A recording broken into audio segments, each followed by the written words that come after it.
ধর্মনগরে ওয়াকফ সংশোধনী নিয়ে এবার জনজাগরণ অভিযান এবং সচেতনতা বৃদ্ধি করতে একটি বার্তা রেখেছেন আজকে অধ্যক্ষ বিশ্ববন্ধু সেন। অবশ্য রবিবারে উত্তর ত্রিপুরা জেলা ধর্মনগরে অবস্থিত অর্থেন্দু ভট্টাচার্য স্মৃতি ভবন প্রাঙ্গণে এক জনসচেতনতামূলক কর্মসূচির আয়োজন করে ভারতীয় জনতা পার্টির 56 ধর্মনগর মণ্ডল এবং কর্মসূচির মূল উদ্দেশ্য ছিল ওয়াকফ সংশোধনী আইন সম্পর্কে সাধারণ জনগণের মধ্যে সচেতনতা বৃদ্ধি করা।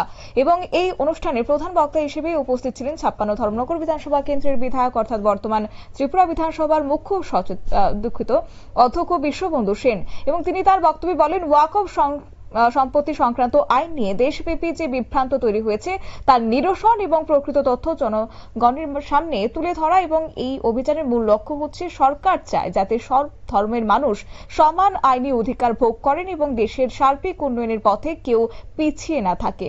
কি বলছে অধ্যক্ষ বিশ্ববন্ধু সেন, শুনুন।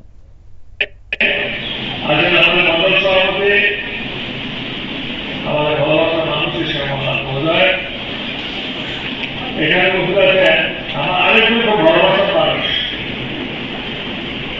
রাজ্য কমিটির সদস্য আব্দুল মকদ্দাস, আমার ধর্মনগর মন্ডলের মাননীয় মোর্চার সভাপতি আব্দুল মুকির ভাই, রাজ্য কমিটির সদস্য আমার একজন সক্রিয় ভাই বন্ধু রাফেল ভাই, এবং আরেকজন মাননীয় নেতৃত্ব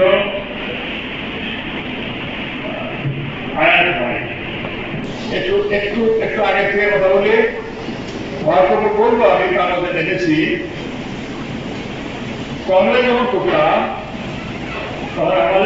তখন কংগ্রেসের বিরোধী ছিল একটা সিপিএম। 1992 সালে একটু নিজেরা শুনলেন, একটু শুনলেন, এগুলো আপনার কাছে কয় না, মিয়া ভাইরা এগুলো বলে না আপনার কাছে, একটু শুনলেন, আপনারা শুনবেন। 1992 সালে বাবরি মসজিদ ভাঙা হয়েছে। অধ্যক্ষ বিশ্ববন্ধু সেনের বক্তব্য আপনারা শুনলেন এবং তিনি বলেছেন যে বিরোধীরা যেভাবে মিথ্যে প্রচার করছে তার জবাব দিতে হবে তথ্যভিত্তিক উপস্থাপনার মাধ্যমে। জনজাগরণের মাধ্যমে যদি সত্যি বার্তা জনগণের মধ্যে পৌঁছে দেওয়া যায় তাহলে বিভ্রান্তি দূর করা সম্ভব হবে। নিয়ে নিচ্ছি ছোট্ট একটি বিজ্ঞাপন বিরতি, সঙ্গে থাকুন।